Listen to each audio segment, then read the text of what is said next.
Hello everyone, जय हिंद। आज है 21 अक्टूबर और हम लोग पढ़ने वाले हैं 21 अक्टूबर से बनने वाले करंट अफेयर्स के महत्वपूर्ण क्वेश्चन। तो चलिए शुरू करते हैं। पहला क्वेश्चन है, संयुक्त राष्ट्र में भारत का अस्थायी प्रतिनिधि किसे नियुक्त किया गया है? तो इसका राइट आंसर है अरिंदम बागची। किसे नियुक्त किया गया? तो अरिंदम बागची को नियुक्त किया गया, जो अमिताभ कांत हैं। इन्हें G20 का शेरपा नियुक्त किया गया था। G20 का शेरपा नियुक्त किया गया था। रघुवर दास अभी हाल ही में उड़ीसा के राज्यपाल नियुक्त हुए हैं। उड़ीसा के राज्यपाल अभी हाल ही में नियुक्त किए गए हैं।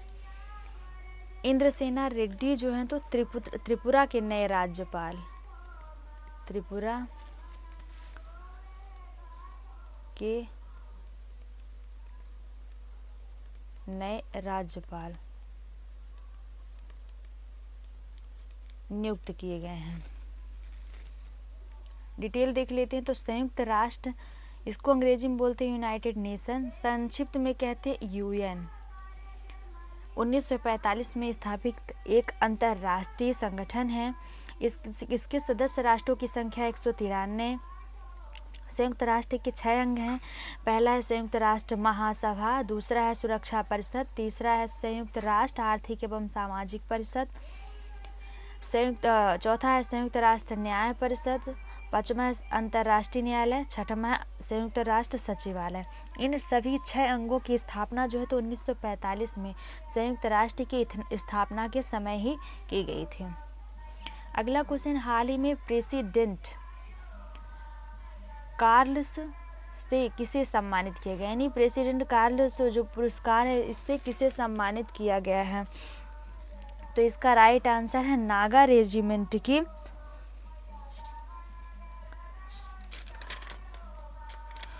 3री बटालियन को, नागा रेजिमेंट की 3री बटालियन को सम्मानित किया गया है। डिटेल देख लेते हैं। तो प्रेसिडेंट कार्ल्स पुरस्कार युद्ध शांति दोनों में राष्ट्र को प्रदान की गई असाधारण सेवा के सम्मान में एक सैन्य इकाई को दिया जाता है। इस पुरस्कार की स्थापना 1951 में हुई थी। तत्कालीन राष्ट्रपति राजेंद्र प्रसाद द्वारा की गई थी और नौसेना को सबसे पहले राष्ट्रपति डॉक्टर राजेंद्र प्रसाद द्वारा इस पुरस्कार से सम्मानित किया गया था। अगला क्वेश्चन है, किस राज्य ने एशियाई महिला हॉकी चैंपियनशिप 2022 के लिए शुभंकर जूही का अनावरण किया है? तो इसका राइट आंसर है झारखंड ने। किसने किया है? तो झारखंड ने किया है। डिटेल देख लेते हैं। तो इस चैंपियनशिप की ट्रॉफी और शुभंकर का अनावरण किया गया है। शुभंकर का नाम जूही रखा गया है। शुभंकर जूही जो है तो झारखंड की समृद्ध विरासत का प्रतीक है और इसकी प्रेरणा जो है तो वेतला राष्ट्रीय उद्यान के प्रतिष्ठित हाथी से ली गई है। भारतीय हॉकी टीम कप्तान जो है तो सविता है। अगला क्वेश्चन है, इंडियन बैंक का कार्यकारी निदेशक किसे नियुक्त किया गया? तो इसका राइट आंसर है शिव बजरंग को नियुक्त किया गया। अमिताभ कांत को G20 का शेरपा नियुक्त किया गया था। रघुवर दास उड़ीसा के नए राज्यपाल बने हैं अभी हाल ही में, और इंद्रसेना रेड्डी जो हैं ये त्रिपुरा के अभी हाल ही में नए राज्यपाल नियुक्त किए गए हैं। अगला क्वेश्चन है, इसी का डिटेल देख लेते हैं इंडियन बैंक का। तो इंडियन बैंक की स्थापना हुई थी 1907 में। इसका मुख्यालय है चेन्नई में। इसके CEO जो हैं MD तो शांतिलाल जैन हैं और अप्रैल 2020 में इलाहाबाद बैंक का विलय इंडियन बैंक में कर दिया गया था। अगला क्वेश्चन, हाल ही में भारत और ब्रिटेन के बीच 2+2 वार्ता का आयोजन किया गया है। तो कहाँ किया गया है? तो इसका राइट आंसर है दिल्ली में किया गया है। इस वार्ता का आयोजन दिल्ली में किया गया था, अभी हाल ही में किया गया है। और ये जो वार्ता है तो क्वाड देशों के बीच आयोजित होती है। यानी किन देशों के बीच? तो क्वाड देशों के बीच, क्वाड देशों के बीच आयोजित की जाती है। अगला क्वेश्चन है, हाल ही में विश्व पशु स्वास्थ्य संगठन ने भारत को किससे मुक्त घोषित किया? तो इसका राइट आंसर है बर्ड फ्लू से घोषित किया। बर्ड फ्लू को एवियन इन्फ्लुएंजा भी कहते हैं। क्या कहते हैं? एवियन इन्फ्लुएंजा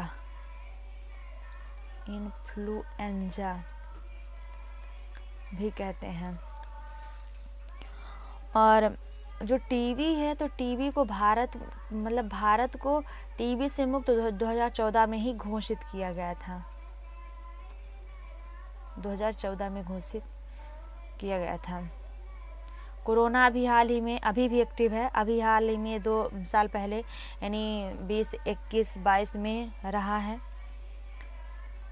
अगला क्वेश्चन है अंतर्राष्ट्रीय गरीबी उन्मूलन दिवस प्रतिवर्ष कब मनाया जाता है? तो इसका राइट आंसर है 17 अक्टूबर को मनाया जाता है। अगला क्वेश्चन देखते हैं। अगला क्वेश्चन, इसका उद्देश्य क्या है? तो इसका उद्देश्य दुनिया भर में विशेष रूप से विकासशील देशों में गरीबी और गरीबी उन्मूलन की आवश्यकता के बारे में जागरूकता बढ़ाना है। दिसंबर 1992 में संयुक्त राष्ट्र महासभा द्वारा इस दिवस को मनाने का प्रस्ताव पारित किया गया था। पहली बार यह दिवस जो है 1993 में मनाया गया था। अगला क्वेश्चन, ISO प्रमाण पत्र पाने वाला देश का पहला महिला पुलिस स्टेशन कौन बना है? तो इसका राइट आंसर है भोपाल। इंदौर की बात करें तो सबसे स्वच्छ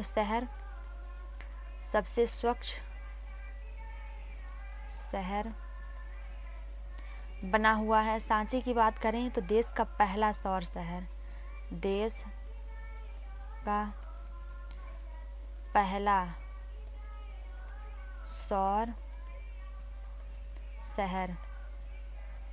सांची है। अयोध्या की बात करें तो राज्य यानी उत्तर प्रदेश राज्य का, किस राज्य का? तो उत्तर प्रदेश राज्य का पहला सौर शहर बनाया जा रहा है। ISO के पूरा नाम की बात करें तो ISO का पूरा नाम होता है इंटरनेशनल स्टैंडर्डाइजेशन ऑर्गेनाइजेशन। इसकी स्थापना 1947 में हुई थी। इसका मुख्यालय जो तो जिनेवा स्विट्जरलैंड में है और एक गैर सरकारी संगठन है। यह संगठन जो है तो विश्व में वस्तुओं एवं सेवाओं की गुणवत्ता के मापदंड निर्धारित करती है।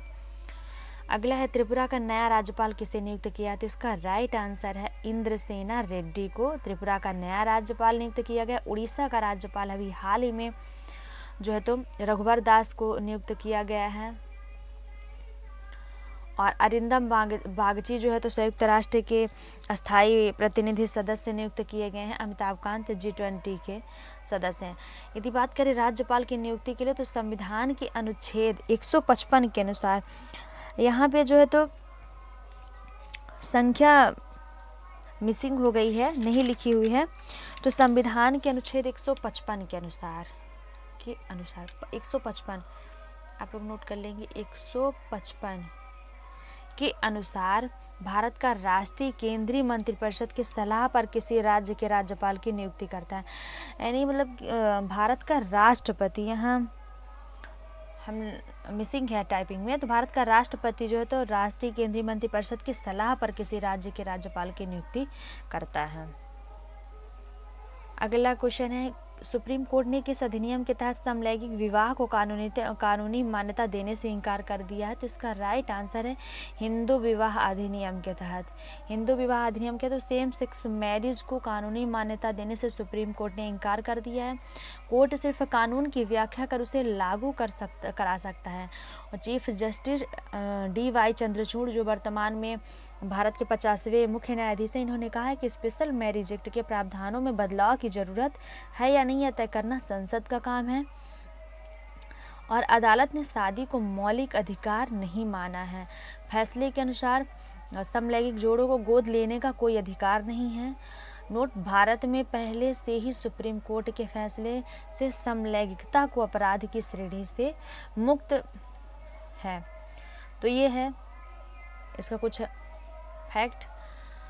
सो thanks for watching my video. आशा है कि वीडियो आपके लिए काफ़ी हेल्पफुल होगी और आप वीडियो को पूरा ज़रूर देखेंगे। Thank you.